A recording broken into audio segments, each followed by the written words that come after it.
Hey everyone, I've got something pretty cool to share with you all today. I've been working on this little project about bank heists, the kind of stuff you see in movies. Well, I've put together this iceberg that dives into all the crazy details. From the masterminds who plan it all out to the heart-pounding moments when they make their getaway, it's going to be a wild ride. So grab your popcorn and let's jump into the first entry of the Tier 1, the Central Bank of Iraq heist. The Central Bank of Iraq heist of 2003 stands as the largest bank robbery in history, occurring amidst the chaos and instability following the US-led invasion of Iraq. On April 18, 2003, a group of looters, taking advantage of the lawlessness and lack of security in Baghdad, broke into the Central Bank of Iraq and stole an estimated $1 billion in cash. The looters targeted not only banknotes but also gold bars and other valuable assets, stripping the bank of its reserves. The heist unfolded as Iraq descended into turmoil following the overthrow of Saddam Hussein's regime. And with widespread looting and civil unrest gripping the city, the Central Bank of Iraq became a prime target for opportunistic criminals seeking to exploit the chaos. The looters overwhelmed the minimal security measures in place and ransacked the bank, seizing cash and valuables with impunity. The repercussions of the Central Bank of Iraq heist were profound, exacerbating the economic challenges facing post-war Iraq. The loss of such a significant portion of the country's financial reserves hampered reconstruction efforts and hindered the stabilization of the Iraqi economy. The Great Train Robbery of 1963 is one of the most audacious and infamous heists in British history. Taking place on August 8, 1963, this meticulously planned robbery targeted the Royal Mail's Glasgow to London train, specifically aiming for the high-value package carriage. The mastermind behind the operation was Bruce Reynolds, leading a gang of 15 men, including notorious criminals like Ronnie Biggs and Buster Edwards. The gang stopped the train by tampering with the signals, causing it to halt at a remote section of the Buckinghamshire countryside known as Bradgo Bridge. Once the train stopped, the robbers, disguised and armed with kashas, quickly subdued the train driver, Jack Mills, who was struck on the head and later required medical treatment. The gang then moved swiftly to the second carriage, where they unloaded 120 bags of banknotes worth £2.6 million, equivalent to about £53 million today. They efficiently transported the loot to their hideout at Leatherslade Farm, a remote farmhouse where they planned to lay low until the heat died down. However, their intricate plan began to unravel when police found fingerprints at the farmhouse, leading to the eventual arrest and conviction of most of the gang members. While several were caught and given lengthy sentences, a few, like Ronnie Biggs, managed to escape prison and live on the run for years.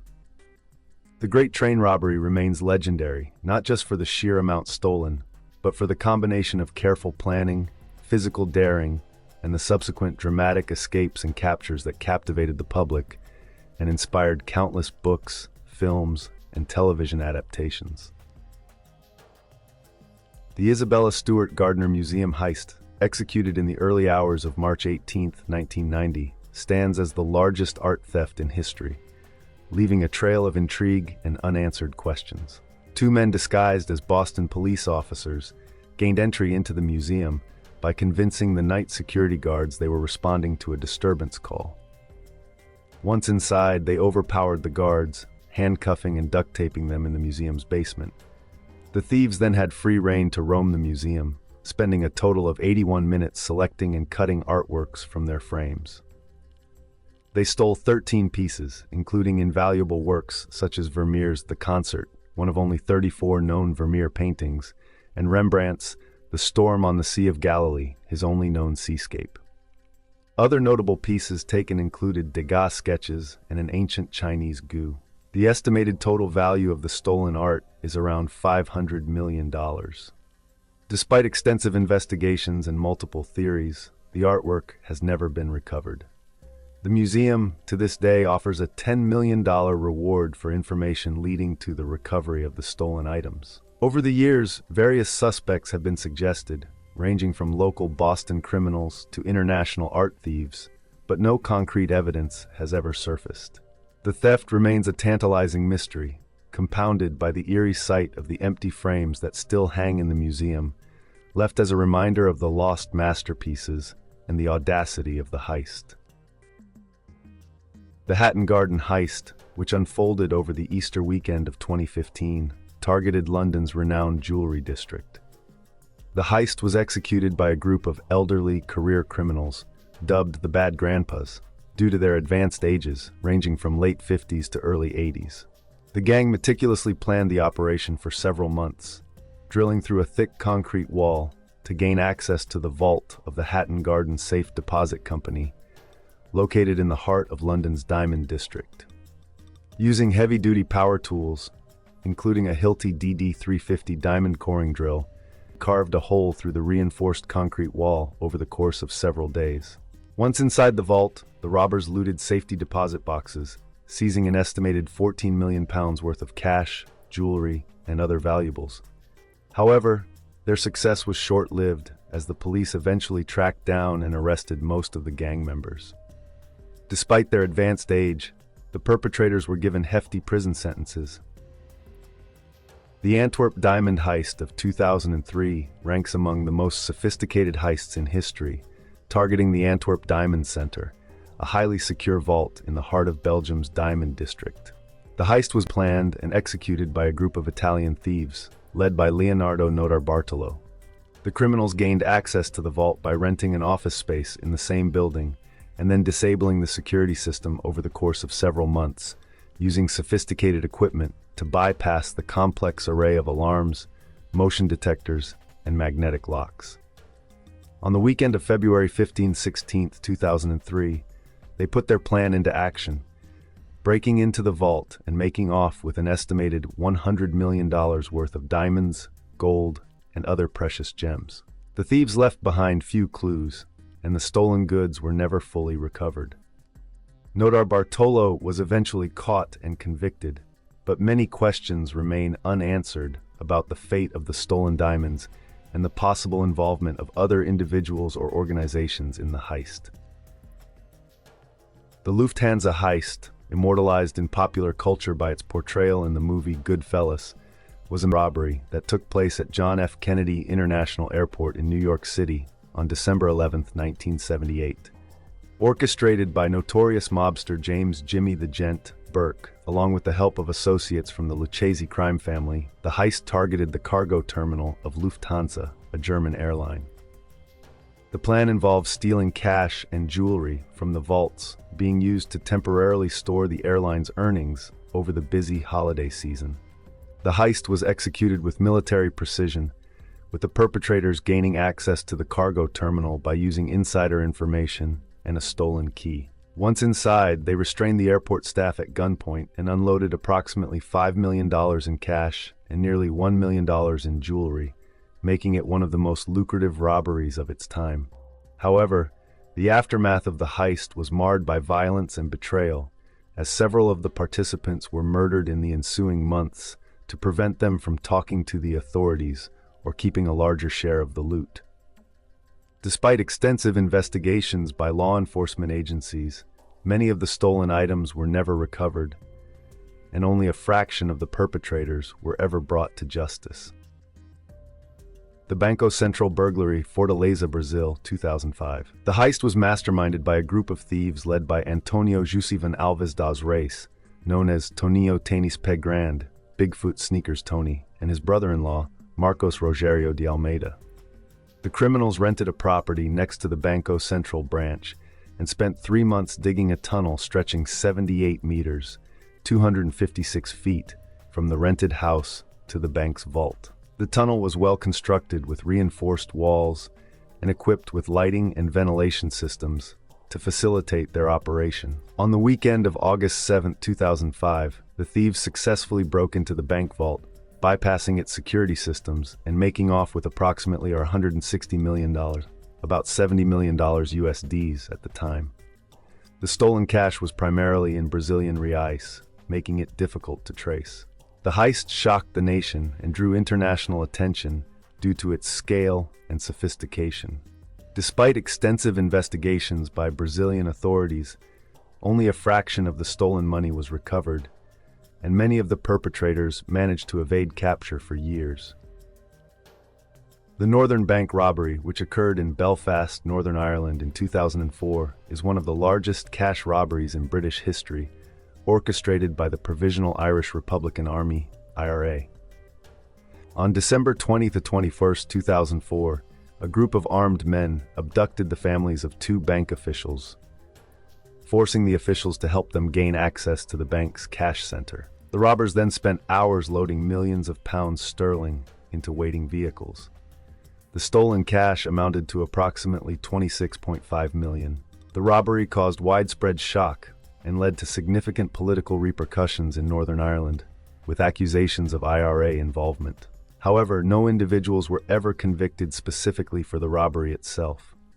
Nevertheless, several arrests were made in connection with the investigation, and some individuals received sentences for unrelated offenses or IRA-related activities. The Great Brinks Robbery of 1950, Boston, USA. It took place on January 17, 1950, when a group of 11 men, led by Joseph Big Joe McGinnis, executed a robbery of the Brinks Armored Car Depot in the north end of Boston. The gang made off with an unprecedented haul of $2.7 million in cash and $1.2 million in checks, making it the largest robbery in the United States at the time. The robbery was planned over several months, with the gang conducting extensive surveillance on the depot, studying the routines of the guards, and even renting an apartment nearby to use as a base of operations. On the night of the robbery, the gang disguised themselves as policemen and used stolen keys to gain access to the depot. Once inside, they overpowered the guards, tied them up, and made off with the cash and checks. Despite the careful planning, the gang made several crucial mistakes that ultimately led to their downfall. They left behind numerous pieces of evidence at the crime scene, including fingerprints and clothing, which were later used by the police to identify and apprehend them. Additionally, several members of the gang began spending large sums of money in the months following the robbery, arousing suspicion and eventually leading to their arrest. In the aftermath of the robbery, the authorities launched an extensive investigation that eventually led to the arrest and conviction of all 11 members of the gang. Most of the stolen money was recovered, but the incident sent shockwaves through the country and forever changed the way armored car companies handled their security procedures. The Nokas heist of 2004, Stavanger, Norway. On April 5, 2004, a group of heavily armed men carried out an attack on the Nokas cash handling depot, making off with 57.4 million Norwegian kroner, approximately $10 million at the time. The robbery began early in the morning when the robbers, wearing bulletproof vests and armed with automatic weapons, stormed the depot. They used a hijacked truck to ram through the entrance and set up roadblocks to delay police response. The gang employed a range of sophisticated tactics, including the use of smoke grenades and explosives, to create confusion and gain control of the situation. The heist quickly escalated into a violent confrontation between the robbers and the police. During the shootout, a police officer named Arne Sigve Klungland was tragically killed, marking the heist as one of Norway's deadliest criminal acts. Despite the intense police response, the robbers managed to escape with the stolen money. The Nokas heist prompted one of the largest manhunts in Norwegian history. Extensive investigations led to the identification and arrest of several members of the gang. David Tosca, the mastermind behind the heist, and his accomplices were eventually captured and brought to trial. In total, 13 individuals were convicted for their roles in the robbery, receiving sentences ranging from a few years to 20 years in prison. The Baker Street robbery of 1971 is one of the most daring heists in British history. On the weekend of September 11, 1971, a gang of thieves tunneled their way into the vault of Lloyd's Bank on Baker Street in London. The gang rented a leather goods shop 2 doors down from the bank and spent months planning and digging a tunnel approximately 40 feet long, using a thermal lance to cut through the bank's reinforced concrete floor. The gang chose a time when the bank was closed for the weekend to avoid detection. They used walkie-talkies to communicate with an accomplice stationed on the roof of a nearby building to monitor police activity. Despite this, their radio transmissions were intercepted by an amateur radio enthusiast, Robert Rowlands, who alerted the police. However, the police were unable to determine the exact location of the robbery in progress. Once inside the vault, the robbers broke into safe deposit boxes, making off with cash, jewelry, and other valuables estimated to be worth £3 million at the time, equivalent to about £45 million today. They left behind minimal evidence, making the investigation challenging for the authorities. The police eventually caught a break when an informant provided crucial information. This led to the arrest of several gang members, including the mastermind, Anthony Gavin. In total, 5 men were convicted for their roles in the heist. Anthony Gavin, Reginald Tucker, Thomas Stevens, and Thomas Wisby received 12-year prison sentences, while Benjamin Wolfe received a shorter sentence for his lesser involvement. The Agricultural Bank of China heist, which took place in 2007 in Handan, Hebei province, is one of the most significant bank thefts in Chinese history. The heist was orchestrated by 2 bank employees, Ren Xiaofeng and Ma Xiangjing, who exploited their positions to steal an astounding 51 million yuan, approximately $6.7 million. The heist unfolded over several months, beginning in March 2007. Ren and Ma discovered a loophole in the bank's system and initially stole smaller amounts of money, totaling around 200,000 yuan. They used this money to buy lottery tickets, hoping to win big and return the stolen funds without anyone noticing. Their initial success emboldened them to escalate their scheme. In April 2007, Ren and Ma took advantage of a bank audit to steal larger sums. They embezzled 33 million yuan and later an additional 18 million yuan, using the same tactic of purchasing lottery tickets with the stolen money. They hoped for a massive lottery win that would allow them to replace the funds and cover their tracks. However, their luck ran out and they lost the stolen money in the lottery. The audacity and scale of the theft eventually attracted the attention of bank officials. During a routine audit, the significant shortfall in funds was discovered, prompting an internal investigation. The bank quickly identified Ren and Ma as the culprits. They were arrested on April 18, 2007, after failing to cover their tracks. The case drew widespread media attention and highlighted severe security and oversight deficiencies within the bank. Ren Xiaofeng and Ma Xiangjing were tried and found guilty of embezzlement and theft. Both men were sentenced to death in April 2008, and their sentences were carried out shortly thereafter.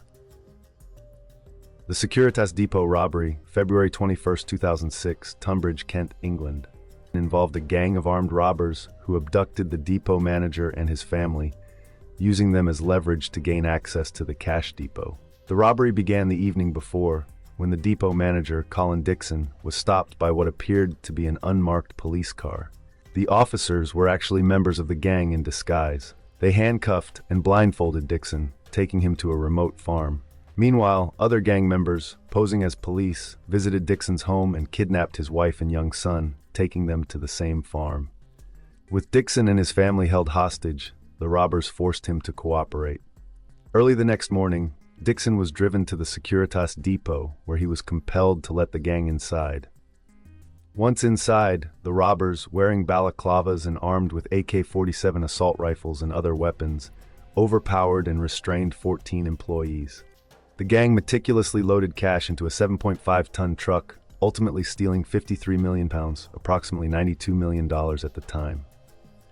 The robbers displayed remarkable coordination and control, working efficiently to maximize their haul. Despite their careful planning, they made critical mistakes that eventually led to their capture. One of the robbers, Lee Murray, was a well-known figure in the area, and his involvement quickly drew attention. Additionally, the police received a crucial tip-off from a depot employee who noticed suspicious behavior. An intensive investigation by the Kent police ensued, involving multiple agencies and extensive forensic work. The authorities tracked down several members of the gang through a combination of surveillance footage, DNA evidence, and informant testimonies. Within weeks, arrests were made across England and abroad.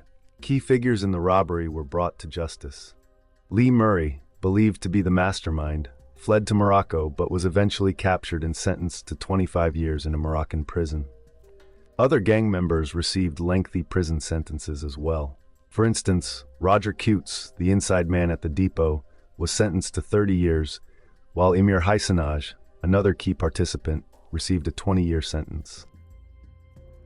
The Great Canadian Maple Syrup Heist, which took place between 2011 and 2012 in Quebec, Canada, is one of the most unusual thefts ever recorded. The heist involved the theft of approximately 3,000 tons of maple syrup, valued at about $18.7 million, from a warehouse operated by the Federation of Quebec Maple Syrup Producers.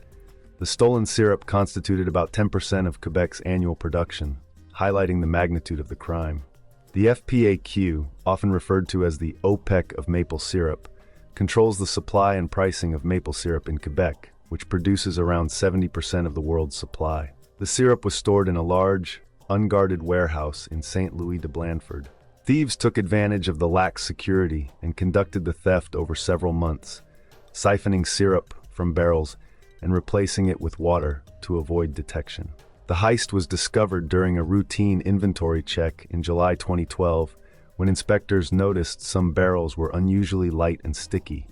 Upon closer inspection, they found that many barrels were filled with water instead of syrup. The discovery triggered a massive investigation led by the Sûreté du Québec, Quebec Provincial Police, along with the Royal Canadian Mounted Police, RCMP, and other agencies. The investigation revealed a complex operation involving several individuals. The thieves had rented space in the warehouse and used their access to systematically remove syrup, transport it to other locations, and sell it on the black market.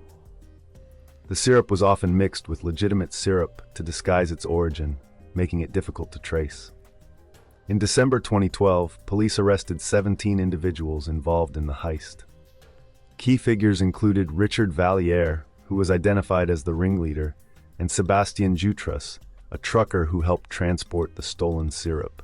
Valliere was found guilty of theft, fraud, and trafficking stolen goods, and was sentenced to 8 years in prison. Sébastien Jutras received a lighter sentence of 2 years less a day to be served in the community, plus probation. The United California Bank Burglary, March 1972, Laguna Niguel, California. Masterminded by Emil Dincio, a professional criminal with a history of bank robberies. The heist began when Dincio and his team, consisting of 6 other men, traveled from Youngstown, Ohio, to California. They rented a condominium in Laguna Niguel, close to the United California Bank branch. Over several weeks, they planned the heist with precision, conducting thorough surveillance of the bank and its security measures. They chose this particular bank based on a tip that it held illegal campaign contributions linked to President Richard Nixon, making the potential loot exceptionally valuable. The gang used dynamite to blast through the reinforced concrete roof of the bank's vault. They then cut through the steel vault door, which took several hours. Inside, they looted hundreds of safe deposit boxes, stealing cash, jewelry, and other valuables estimated to be worth $9 million at the time, equivalent to about $56 million today. Despite their careful planning, the burglars left behind crucial evidence. They failed to thoroughly clean the condominium they rented, leaving fingerprints and other traces. Additionally, they made the mistake of transporting some of the stolen loot back to Ohio, where they inadvertently drew the attention of local law enforcement. The FBI launched an intensive investigation, eventually identifying the gang through a combination of forensic evidence and informant tips. By April 1972, the FBI had enough evidence to arrest Dincio and his accomplices. The arrests took place across several states, and the authorities recovered a significant portion of the stolen goods. Emil Dincio, his brother James Dincio, and 5 other gang members were tried and convicted for their roles in the burglary. Emil Dincio received a 20-year prison sentence, while other members of the gang received varying sentences based on their involvement. The Brinksmat robbery, which occurred on November 26, 1983, at the Heathrow International Trading Estate near London, England, is one of the most infamous and lucrative heists in British history. The heist involved the theft of gold bullion, diamonds, and cash worth approximately £26 million, equivalent to over £90 million today. The robbery was orchestrated by a gang of 6 men, led by Brian Robinson and Michael McAvoy. The plan was facilitated by insider information provided by Anthony Black, a security guard at the Brinks Mat warehouse. Black informed the gang about the contents and layout of the facility, as well as the security measures in place. On the morning of the robbery, the gang gained access to the warehouse using Black's assistance.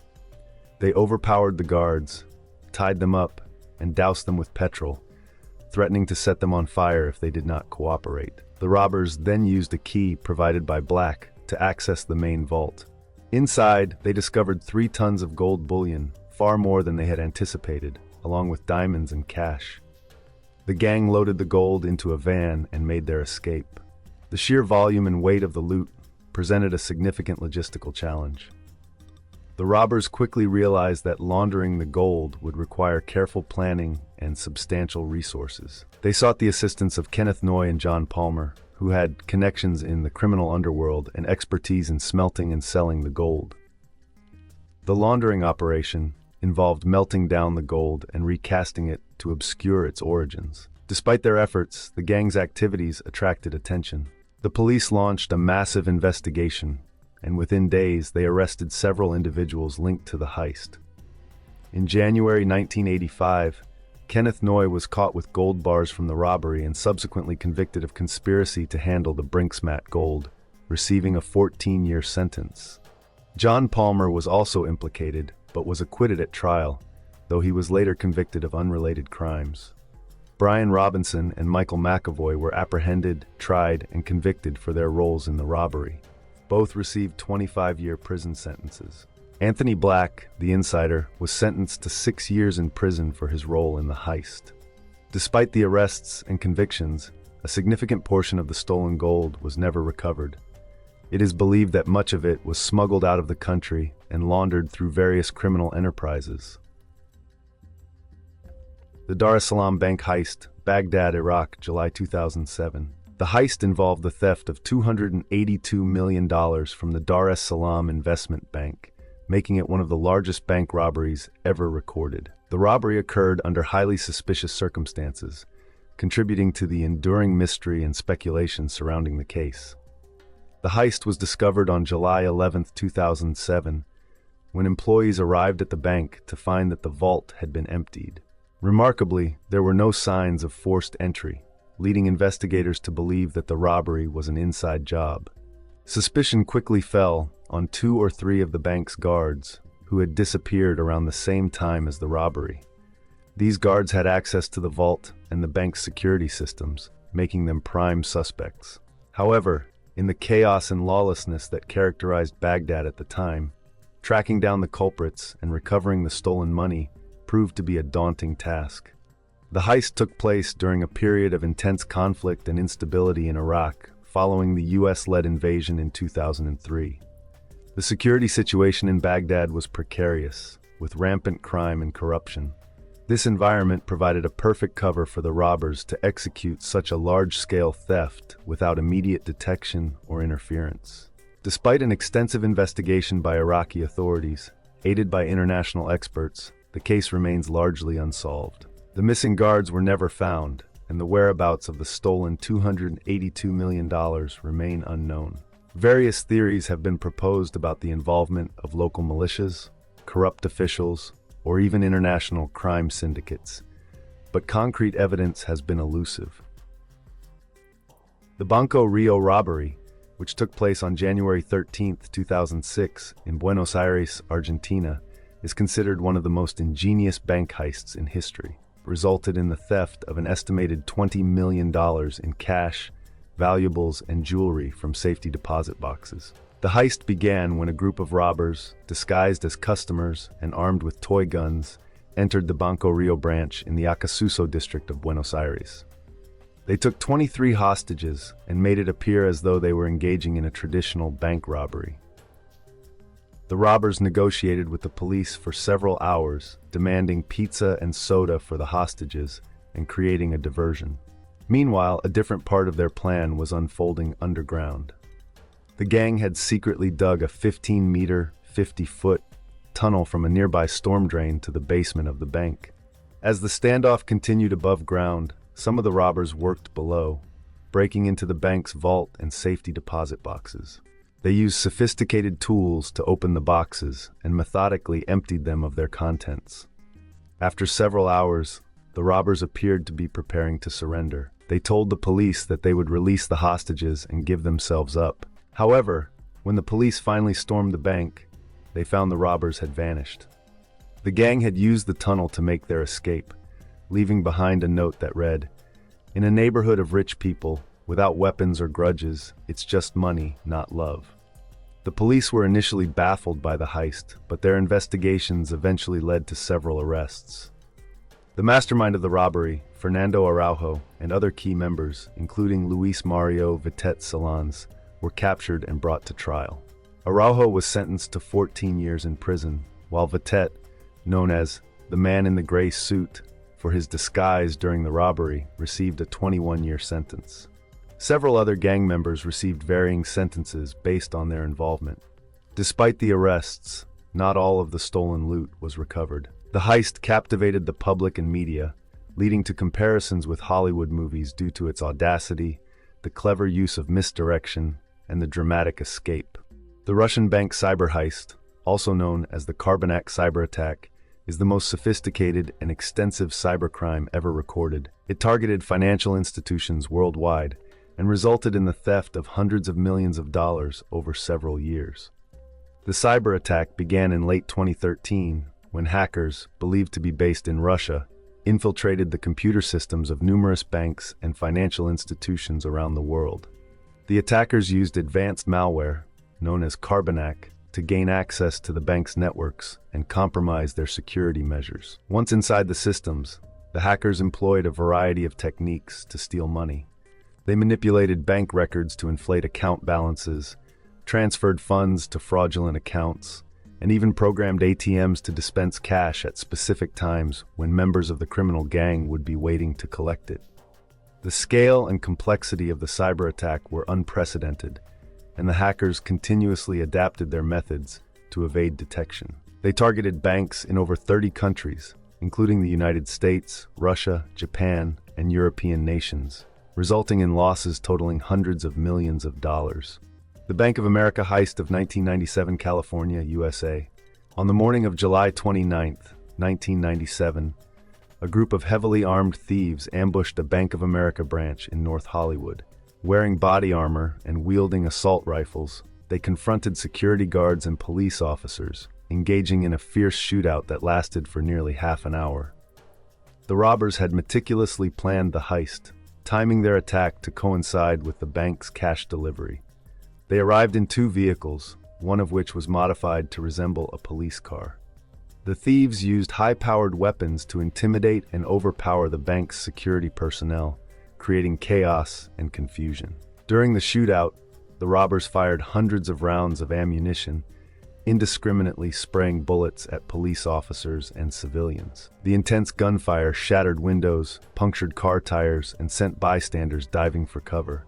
Miraculously, no innocent civilians were killed, but several police officers and bystanders sustained injuries. Despite the overwhelming firepower of law enforcement, the robbers managed to escape with approximately $18 million in cash, making it one of the largest bank robberies in U.S. history at the time. The heist captured national attention and sparked a massive manhunt for the perpetrators. In the aftermath of the robbery, the police launched an extensive investigation to apprehend the suspects. Within days, several members of the gang were identified and captured. Larry Eugene Phillips Jr. and Emil Matasareanu, the two main perpetrators, were tracked down to a residential neighborhood in North Hollywood. In a dramatic shootout with police, both Phillips and Matasareanu were killed, bringing an end to the violent saga. The British Bank of the Middle East heist occurred on January 21, 1976, in Beirut, Lebanon. The heist was orchestrated by a Palestinian group known as the Black September Organization, led by infamous terrorist Abu Nidal. The robbery began when a group of heavily armed militants stormed the British Bank of the Middle East, BBME, branch in Beirut. They seized control of the bank and its staff, taking hostages and threatening violence if their demands were not met. The militants used explosives to blow open the vaults and safes, gaining access to the bank's cash reserves and safety deposit boxes. Over the course of several hours, the militants systematically looted the bank, seizing millions of dollars in cash, as well as gold, jewelry, and other valuables stored in the safety deposit boxes. The exact amount stolen has never been confirmed, but estimates range from $20 million to over $50 million. The heist was carried out with military precision, and the militants demonstrated a clear understanding of the bank's layout and security measures. They also employed sophisticated weapons and explosives to intimidate bank employees and law enforcement. Following the robbery, the militants made their escape, blending into the chaotic streets of Beirut amid the backdrop of Lebanon's civil war. Despite extensive efforts by Lebanese authorities and international law enforcement agencies, the perpetrators were never apprehended, and much of the stolen loot was never recovered. The Millennium Dome raid occurred on November 7, 2000 in London, England. The target of the heist was the Millennium Dome, a large exhibition center constructed to celebrate the turn of the millennium. The robbery was meticulously planned by a gang led by notorious criminal Raymond Betson. The gang intended to steal the priceless De Beers Millennium Star Diamond, which was on display at the Dome as part of a special exhibition called the Millennium Jewels Collection. To execute their plan, the gang acquired a JCB digger and a speedboat, which they planned to use for their getaway. On the night of the robbery, the gang drove the stolen digger through the perimeter fence of the Millennium Dome and smashed their way into the exhibition hall housing the Millennium Jewels Collection. However, the gang's plan quickly unraveled. Security guards at the Dome were alerted to the break-in and managed to corner the gang before they could reach the diamond. A dramatic standoff ensued, with armed police surrounding the gang members inside the exhibition hall. Despite the gang's efforts to escape using the speedboat waiting on the River Thames, they were eventually apprehended by the police. All members of the gang were arrested and subsequently convicted for their roles in the attempted robbery. The Banco de España heist of 1936 took place in Madrid, Spain. The heist occurred during a period of political turmoil and social upheaval as Spain descended into the chaos of the Spanish Civil War. On July 20, 1936, a group of anarchists and revolutionaries stormed the Banco de España, the central bank of Spain, located in the heart of Madrid. The robbers, armed with firearms and explosives, launched a brazen attack on the heavily fortified bank, overwhelming the security guards and police officers stationed there.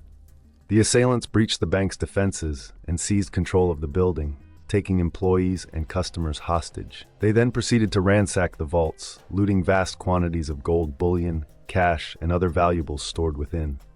The exact amount stolen has never been confirmed, but it is believed to have been substantial, representing a significant portion of Spain's national wealth at the time. The Etruscan gold robbery, also known as the theft of the century, occurred on December 22, 1985, in Italy. This audacious heist targeted the Etruscan archaeological site of the National Archaeological Museum of Florence, one of the most renowned museums in Italy. The robbery was meticulously planned and executed by a gang of thieves, led by the infamous criminal Valerio Vice. The gang gained access to the museum by posing as police officers, using fake uniforms and badges to deceive the museum staff. Once inside, they overpowered the guards and disabled the security systems, allowing them to access the museum's collection of priceless Etruscan artifacts and gold jewelry. The thieves targeted the Museo dell'Oro degli Antichi Etruschi, Museum of Ancient Etruscan Gold, which housed a stunning array of gold artifacts dating back to the Etruscan civilization. These treasures included intricately crafted jewelry, ceremonial objects, and precious artifacts of immense historical and cultural significance. The gang proceeded to smash display cases and loot the museum's collection of Etruscan gold, seizing an estimated $20 million worth of artifacts. The robbery shocked Italy and the international community, prompting a massive manhunt for the perpetrators and a frantic effort to recover the stolen treasures. Valerio Vice and his accomplices managed to evade capture for several months, living a life of luxury and excess funded by the proceeds of the robbery. However, their luck eventually ran out when Vikshay was apprehended in London while attempting to rob a bank. He was extradited to Italy, where he confessed to his role in the Etruscan gold robbery and was sentenced to 22 years in prison. The Pierre Hotel robbery occurred on January 2, 1972 in New York City, USA. The target of the robbery was the Pierre Hotel, a luxurious establishment located on Fifth Avenue in Manhattan. The robbery was orchestrated by a group of 7 men. The gang planned the heist, conducting extensive surveillance of the hotel and its security measures in the weeks leading up to the robbery. On the night of the heist, the gang members, armed with handguns and wearing disguises, stormed into the Pierre Hotel and overpowered the security guards. They quickly gained access to the hotel's vault, where they knew a large amount of cash and valuables were stored.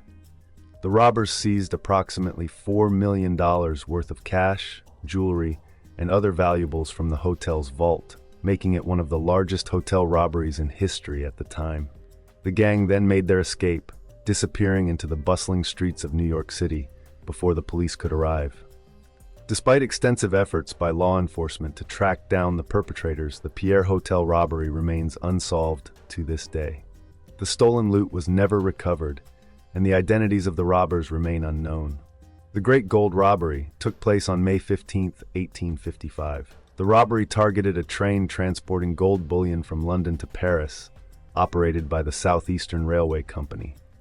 The train was carrying a shipment of gold intended for payment to British troops stationed in the Crimean War. The mastermind behind the robbery was a criminal named Edward Pierce, who managed to infiltrate the railway company and gain insider knowledge of the shipment schedule and security arrangements. Pierce recruited a group of accomplices to assist him in carrying out the robbery, including skilled craftsmen who helped him create counterfeit keys. On the night of the heist, Pierce and his gang executed their plan with precision. They boarded the train at a remote location, using the counterfeit keys to gain access to the carriages containing the gold. The robbers then disabled the locks and made off with approximately £12,000 worth of gold bullion, equivalent to several million pounds in today's currency. The Banco Nacional de Mexico heist took place in Mexico City in 1982. The target of the heist was the Banco Nacional de Mexico, Banamex, one of the country's largest financial institutions. The heist was orchestrated by a group of highly organized and heavily armed robbers led by Arturo El Negro Durazo, a corrupt former police chief with ties to organized crime.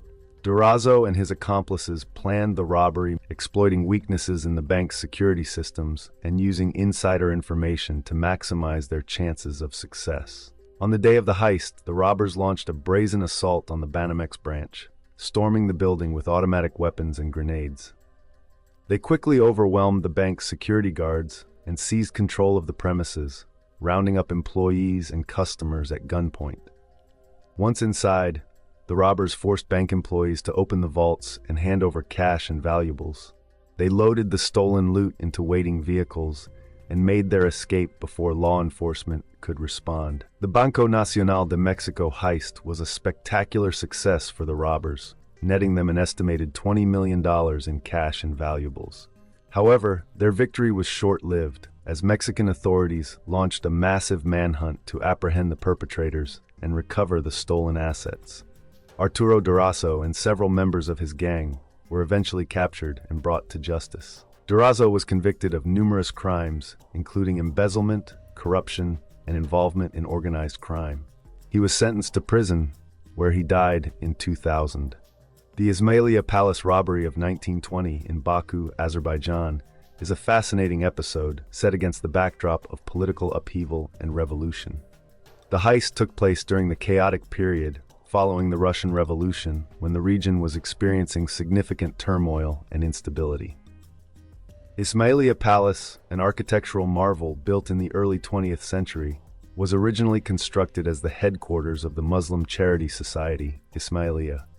The palace was later used by various governmental organizations, including the Baku City Duma. In 1920, as the Bolsheviks took control of Baku, a daring heist was planned and executed at the Ismailia Palace. The robbery was orchestrated by a group of individuals who were well aware of the palace's significance and the valuable items it housed, including the legendary Shah Diamond.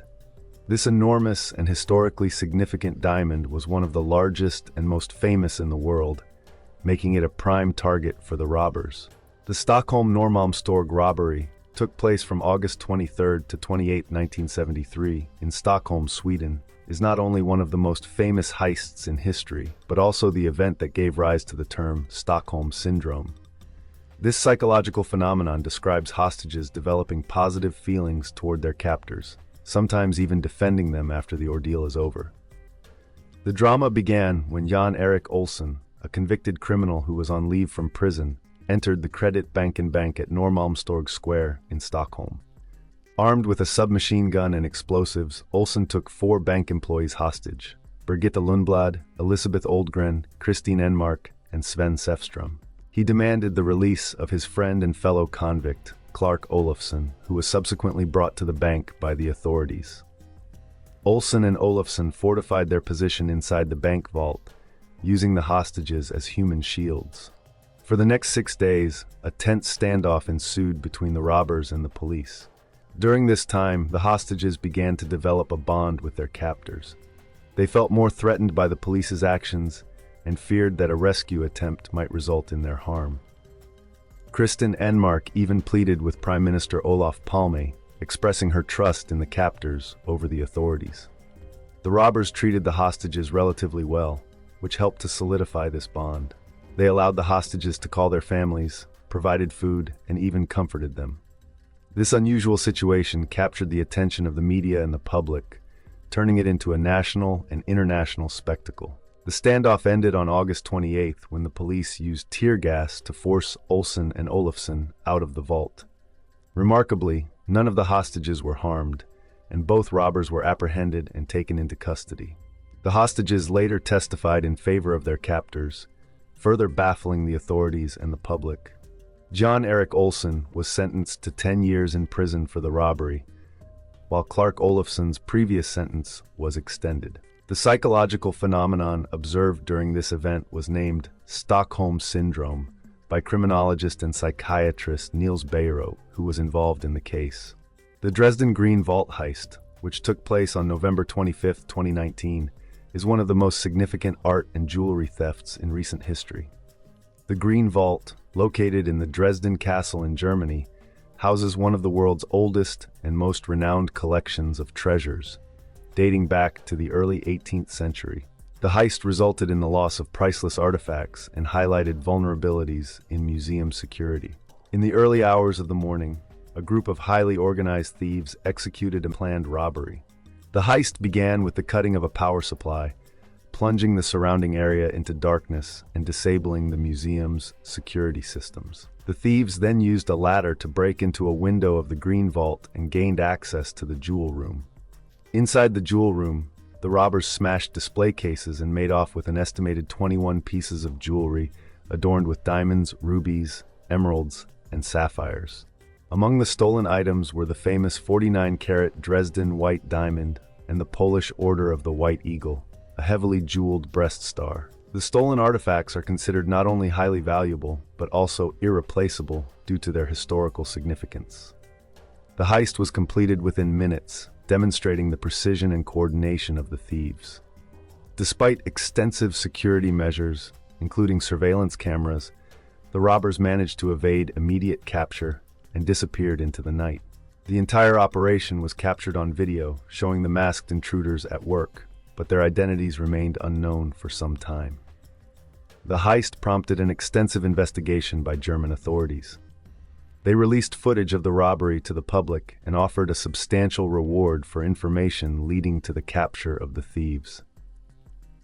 The global art community was put on high alert, with experts speculating that the stolen items might be broken down and sold on the black market, making recovery difficult.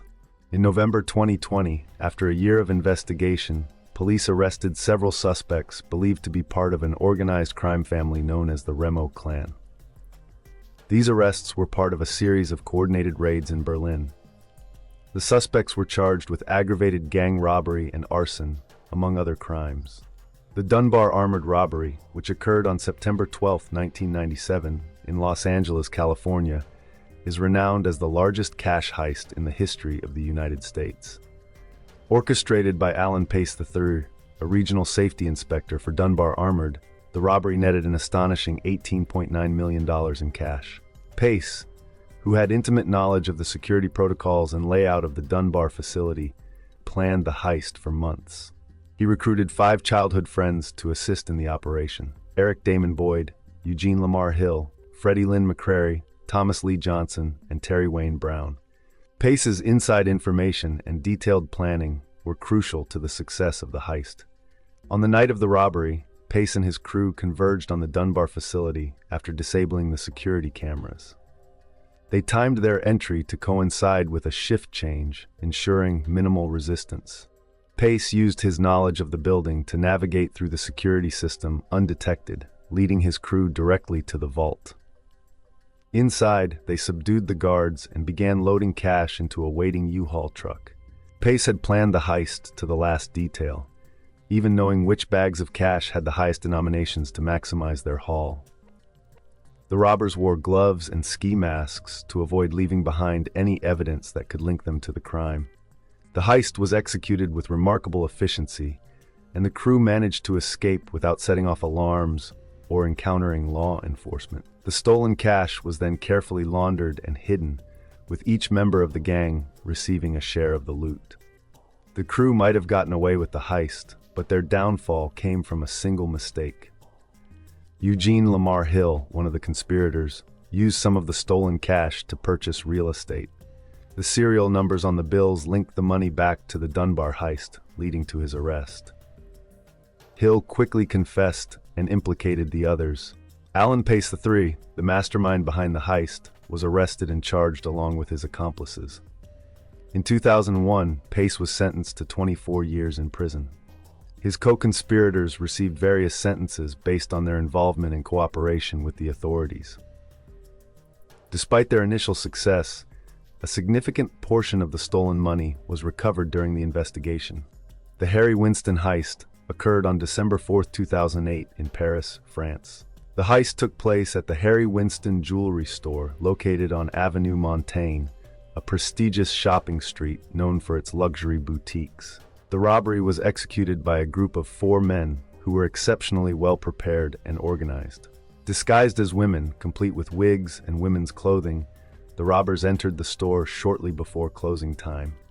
This clever ruse allowed them to bypass initial suspicion and gain easy access to the premises. Once inside, the robbers revealed their true intentions. Armed with handguns, they quickly took control of the store, threatening employees and customers. The gang demonstrated a detailed knowledge of the store's layout and security systems, indicating that they had conducted extensive reconnaissance prior to the heist.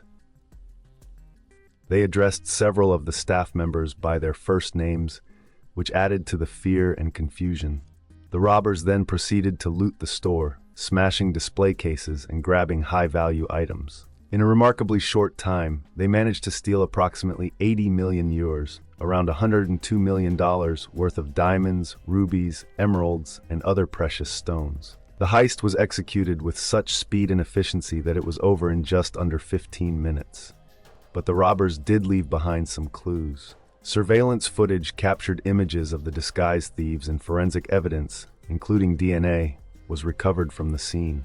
The investigation that followed was extensive, involving cooperation between French police and international law enforcement agencies. In June 2009, French police made a significant breakthrough in the case.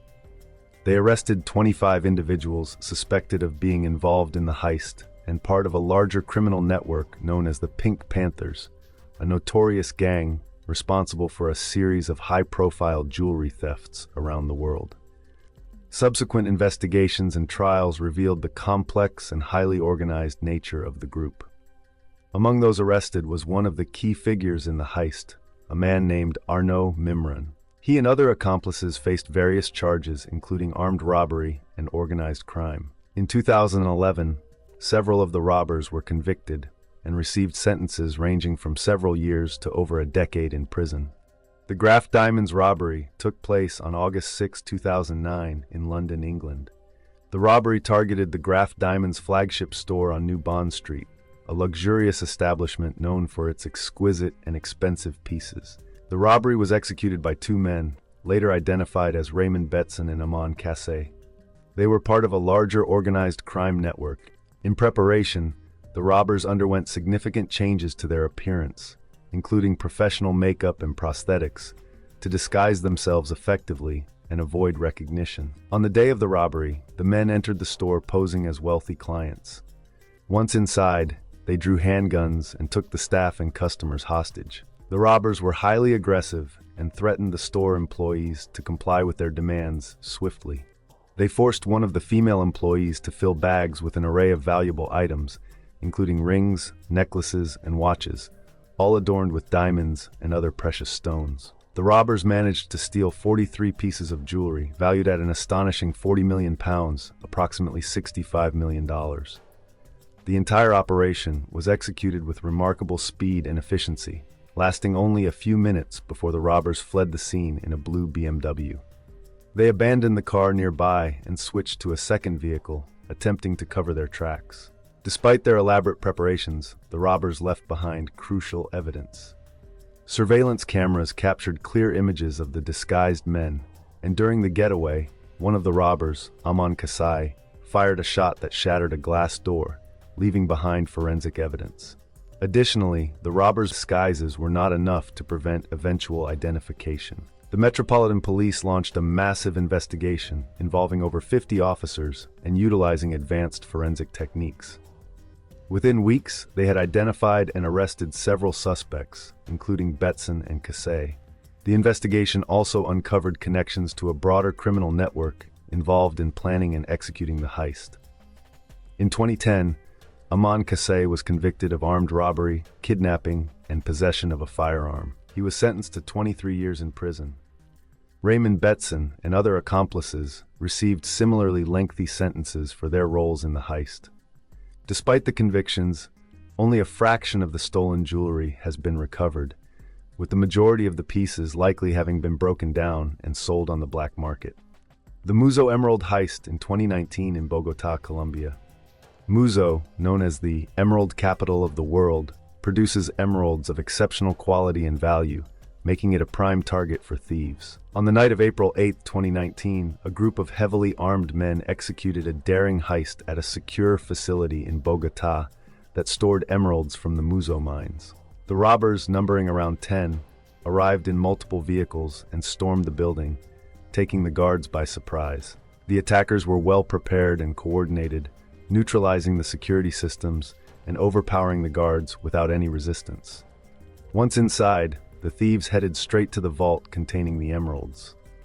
They worked quickly, using specialized tools to break into the secure storage area. The heist was executed with military precision, indicating that the robbers had inside information and possibly inside assistance. In less than an hour, they managed to steal emeralds valued at approximately $10 million. Despite the extensive efforts of the police, the initial investigation yielded few leads. The emeralds, which could be easily smuggled out of the country and sold on the black market, proved difficult to trace. The Carlton Hotel robbery, which occurred on August 11, 1994, in Cannes, France, is one of the most spectacular and bold jewelry heists in history. The robbery took place at the renowned Carlton Intercontinental Hotel, located on the French Riviera, known for its luxury and as a prime destination for the wealthy and famous. On the day of the heist, a group of 3 armed men entered the hotel in broad daylight. They headed straight to the hotel's jewelry store, which was showcasing an impressive collection of gems and precious stones. The robbers were heavily armed and wore masks to conceal their identities. They executed their plan with military precision, quickly subduing the staff and customers. The robbers smashed the display cases with hammers and scooped up an astonishing amount of jewelry, including diamonds, rubies, sapphires, and emeralds. In total, they made off with an estimated $60 million worth of jewels.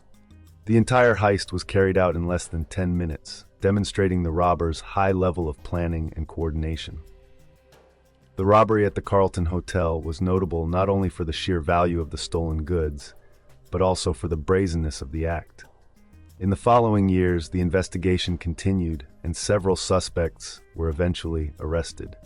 Among them were individuals believed to be part of the infamous Pink Panthers, a network of jewel thieves responsible for numerous high-profile heists around the world. The Bellagio heist took place on December 14, 2010 in Las Vegas, Nevada.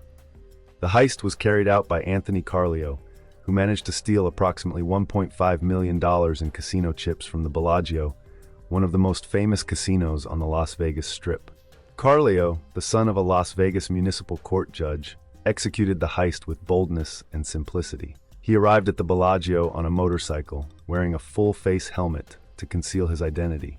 Once inside, he made his way to the casino's high-stakes craps table. Brandishing a handgun, he threatened the dealers and players, demanding that they hand over the high-value casino chips. The robbery was swift, lasting only a few minutes. Carlio collected chips ranging in value from $100 to $25,000. With his bag full of chips, he exited the casino and sped away on his motorcycle, disappearing into the night. The heist was so quick and unexpected that it took some time for the casino staff to alert the authorities. The stolen chips posed a significant problem for Carlio. Unlike cash, casino chips are not universally accepted and must be redeemed at the issuing casino. The high-denomination chips, in particular, are closely monitored by casino security. To cash in the chips without drawing attention, Carlio would need to employ caution and a well-thought-out plan. Despite his initial success, Carlio's downfall came from his inability to resist flaunting his stolen wealth. Over the next few weeks, he attempted to sell the high-value chips to undercover police officers posing as buyers. His extravagant lifestyle and reckless behavior also drew attention. Eventually, his activities led to his arrest on February 2, 2011, less than 2 months after the heist. Anthony Carlio was charged with armed robbery and other related crimes. During his trial, he pleaded guilty to the charges, and in August 2011, he was sentenced to 3 to 11 years in prison. The authorities recovered some of the stolen chips, but the heist remains a vivid example of how quickly criminal exploits can unravel due to greed and imprudence.